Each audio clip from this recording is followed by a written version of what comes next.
Hello, in this video I'm going to show you some essential settings inside Canon Vixia camera. So this is a touch screen, so basically you can click anywhere to access all the menus. So the first thing I want to point out is on the upper right corner, you can see that the battery info. Currently the battery can last for another 40-minute shoot. And then you can see that I'm using both the SD card and the internal memory because I'm recording in a dual recording mode, and I will show you how to set it up later. But basically my SD card can shoot in MP4 file format for about almost 6 hours, and for the internal memory it currently shows for about 4 hours. So this will allow you to see whether you have enough storage space for the shoot that you're planning for. So all of these important settings you can access by the home icon on the upper left corner. If you click on it, you can see there are different settings you can do. So let's take a look at the first other settings. So inside the other settings and inside the first video icon tab, you can set self timers if you want to do a selfie. You can adjust the zoom speed, and you can also have some framing assistance. So most of the things under here are things that are not essential to us, and later I can show you. You can do a video snapshot, and you can set the length of the video snapshot here. So next we have some settings output through HDMI. So this is also something not essential, so I will not talk about it. The most essential things are under this wrench icon. You can find language, time zone setting, date and time. Sometimes the camera is not set to the correct date and time, so it's always good to modify the date and time to make sure it's accurate. So when you export to editing software, you can easily reorganize your media based on the date and time. And here you can also click to check on the available storage. This will show you more specific information on the storage that you choose. Sorry, let me go back. And then you can also change the AV output to either the camera or the headphone. This is something I mentioned in previous video. When I click on it, I can choose whether to set it to headphones or AV. So make sure if you're using a headphones, you want to set it to headphone. Otherwise, you won't hear anything. So I will set it back to AV. You can also check the battery and see how much remaining recording time. But again, you can see that information even just at the home screen. And this is another thing important, which is initialize. I talk about it in the first video, which you always want to make sure that you initialize either the internal memory or your SD card to make sure you have enough storage. If you have enough, that's not necessary, but sometimes you may forget that you're actually running out of space. So you can just click on each of them to initialize your card. Okay, so those are some of the important settings here. Let's go back. So that's for the other settings. And let's take a look at the recording setup. This is the most important thing that you want to pay attention to. The first thing is the movie format. You can choose between MP4 or this AV CHD.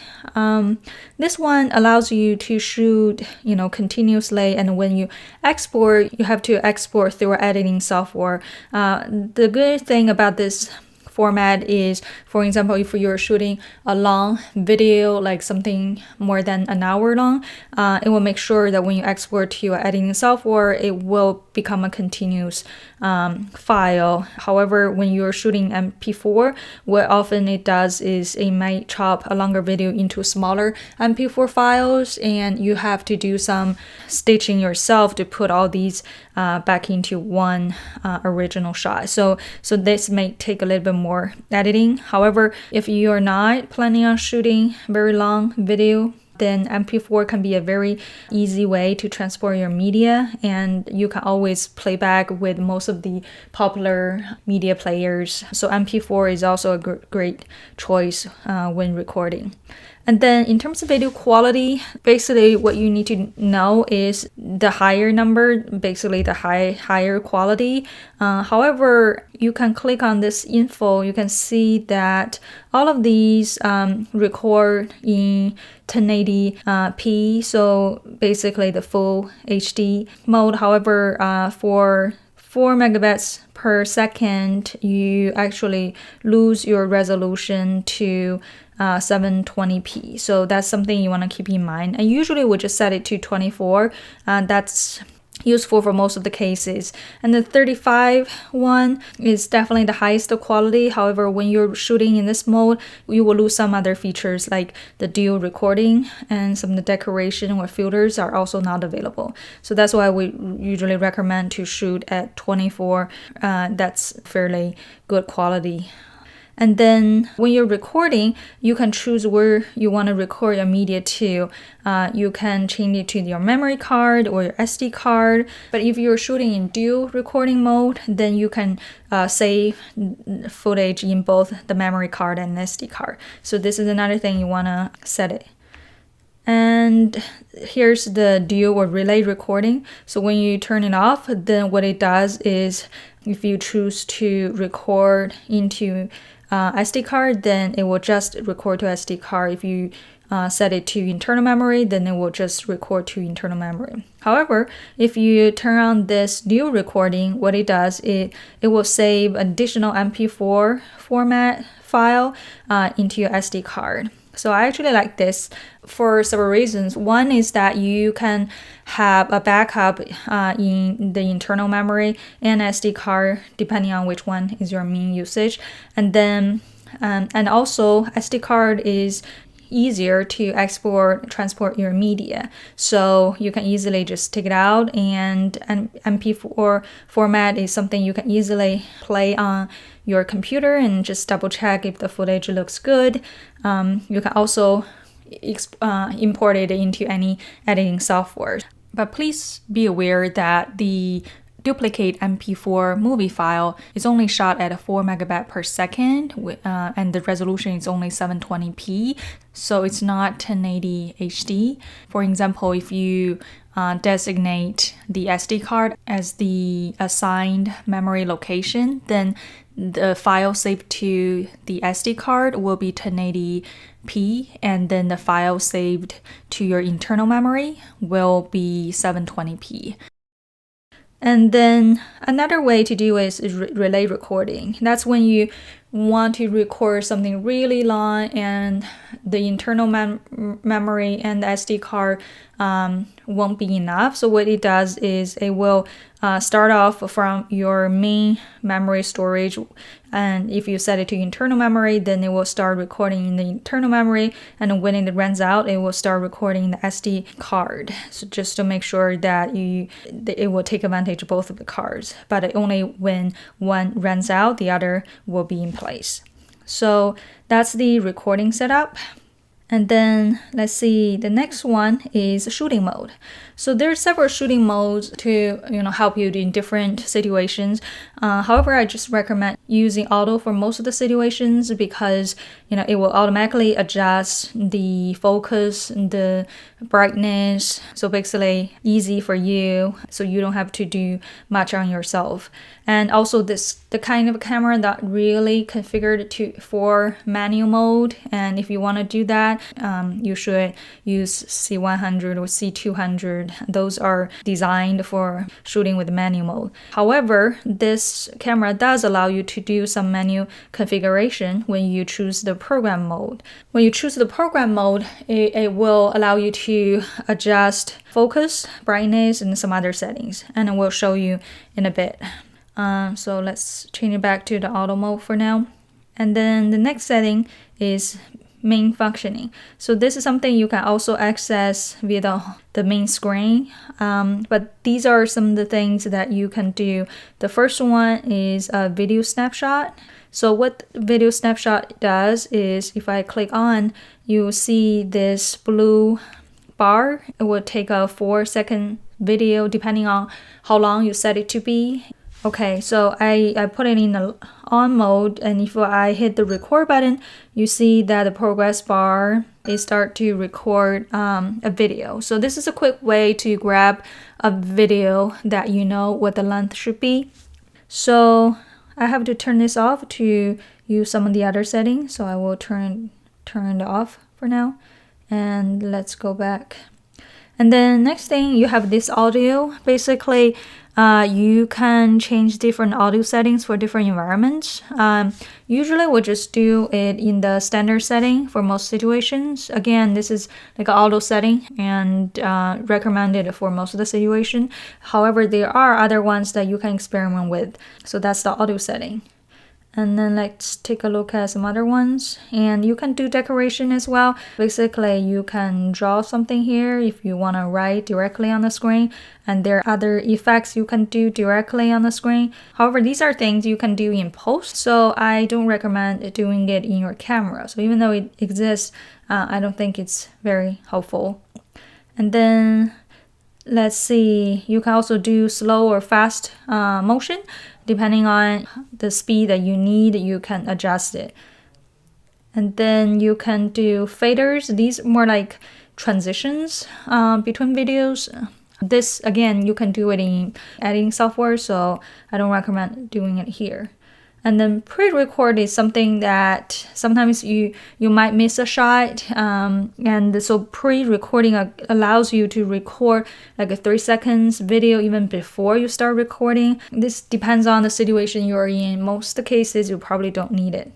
So those are the main functions, and here's the remote control and the streaming. There are some Wi-Fi settings. You can connect your camera through a smartphone. However, the app itself is very clumsy, so I don't really recommend using this functionality with this type of camera. Okay, so let's see some other settings here on the home screen. We see that you can actually take a photo. So if I click on the photo, it will just snap a photo. Another thing you can do is, you see that when I click on the screen, there's this square box on the face of this little tree boy, and this is basically like a focus lock. When you enable it, what it does is if I move my camera, you can see that my focus didn't change. It will still focus on the face of this little tree boy. So this can be handy when you want to lock your focus on a person or an object. So when you're moving your camera, your focus stays the same. And if you don't want it, what you can do is you see the off button and you just click on it and then it will disappear. And if you click on an object again, it will show up again. And then again, if you can choose the different objects to focus. It also has very good facial recognition capability. So if you are shooting towards a person, it can also automatically track that person's face. So let's see some other settings we've already seen. This is the decoration one, and this is the quick menu where you can see all those main functions which I already talked about. So let's see the program mode, which allows you to adjust some more settings. So I've switched it to program mode, and now if I scroll down, you can see that I have more options than what I previously have access to. So this powered IS is image stabilization. You can turn it on and off depending on whether you're really moving your camera, whether you really want this image stabilization working. And when it says to auto, you don't have to care about it. The camera will adjust itself. You also have different zoom type, and here you can see that it allows you to manually control your focus.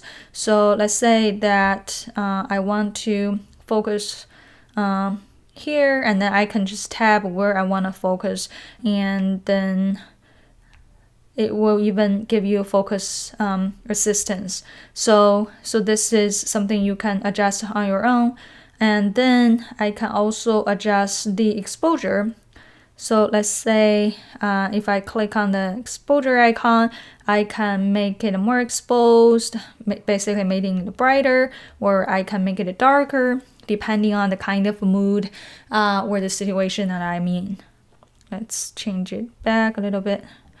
Okay, so next we can also adjust the microphone level. And again, this have the auto and manual mode that you can, for example, here you can see the mic level and see whether it's in the, usually we want it to be between -12 and -6. So you can use this to monitor your microphone level. Finally, we have white balance. So white balance, it can be adjusted when you're in the program mode. So this is the automatic white balance. And if I change it to this little sun icon, it makes it warmer, and this light bulb will make it, appear cooler. So you can adjust it based on the mood and the situation you're in. However, you can also automatically, you can also set white balance yourself. To set a white balance, what you need to do is find somewhere that's supposed to be white, or you can take a piece of a white paper in front of the camera and use it to adjust that way. Here, I can see that what I can do is to show you how it works. For example, I turn on a yellowish lamp and you can see that it appears more yellow, and that's not what I want. So I can maybe readjust my camera a little bit, and usually in the middle is, I can zoom in a little bit. This should be white, and I can click on set white balance. Okay, and then once it's done, I can go back and you can see definitely now it's getting a little bit better. So adjusting white balance is important. So something very helpful to do. White balance is something you can also correct in your editing software as well. Depends on your situation. If you need to shoot in auto mode, then you won't be able to change it yourself. Okay, so that's all the essential settings inside Canon Vixia camera.